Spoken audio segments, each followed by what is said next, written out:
अस्सलामु अलैकुम वरहमतुल्लाहि वबरकातुहू। बिस्मिल्लाहिर्रहमानिर्रहीम।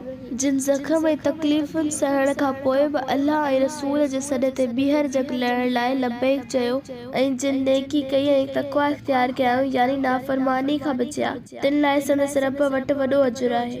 ऐं उन्हनि खे जॾहिं माण्हुनि चयो त तव्हां जे ख़िलाफ़ काफ़िरनि जी वॾी फ़ौज गॾु थी आहे, उन खां ढिढियो त हीउ ॿुधी संदन ईमान अञा बि वधी वियो ऐं चवण लॻा त असां लाइ अल्लाह काफ़ी आहे ऐं उहो ई बहितरीन कारसाज़ आहे। पर अल्लाह जी वॾी नेमत फज़ल ऐं अता सां ख़ुशि थी मोटी आया ऐं खेनि को बि नुक़सान न पहुतो ऐं उन्हनि अल्लाह जी रज़ा जी ताबेदारी कई ऐं यकीनन अल्लाह वॾे फज़ल वारो आहे।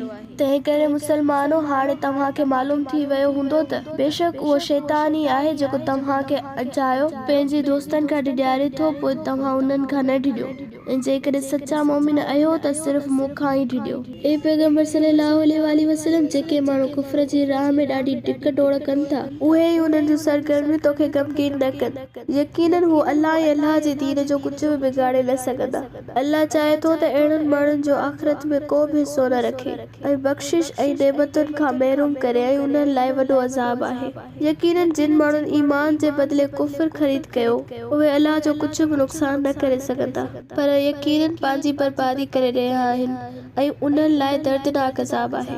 ऐं काफ़िर हरगिज़ उहो ख़्यालु न कनि त असां जेका खेनि मोहलत ॾियूं था उहा उन्हनि लाइ बहितर आहे। असीं त रुॻो खेनि हिन लाइ मोहलत ॾियूं था त हू अञा बि गुनाहनि में वधंदा रहनि, यानी गुनाहनि में वधीक मुलविस थियनि, ऐं उन्हनि लाइ ज़लील ऐं ख़्वार कंदड़ अज़ाब आहे। मुनाफ़िक़नि खे मोमिननि खां निखेड़ींदड़ ऐं चेताव ॾींदड़ अल्लाह ताला फरमाए रहियो आहे त ए मुनाफ़िक़ो, अल्लाह मोमिननि खे इन हालत में हरगिज़ न छॾींदो जंहिं में तव्हां आहियो, ऐं जेसीं ताईं हू यानी अल्लाह ख़बीस पलीद ऐं नापाक खे पाक खां अलॻि न करे ऐं न कि अल्लाह ताला तव्हांखे गैब खां वाक़िफ़ कंदो, यानी मुनाफ़िक़नि जा नाला ॿुधाईंदो।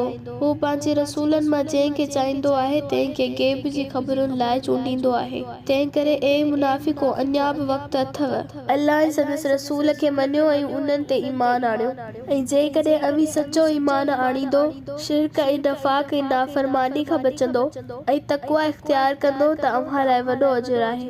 जिन माण्हुनि खे अल्लाह पंहिंजे फज़ल सां नवाज़ियो आहे, उहे हरगिज़ इहे न सम्झनि त बुखल यानी कंजूसी करण, ज़कात न ॾियण, सदक़ात ऐं ख़ैरात न करण संदनि लाइ चङो आहे, बल्कि उन्हनि लाइ निहायती बुरो ऐं अनक़रीब उहो माल जेको हू बुखल सां गॾु कंदा आहिनि सो क़यामत ॾींहुं संदनि ॻीचे जो गंढ बणायो वेंदो। ऐं आसमाननि ऐं ज़मीन जी मिल्कियत जो वारिस त अल्लाह आहे ऐं अल्लाह तव्हांजे अमलनि खां चङी तरह बाख़बर आहे।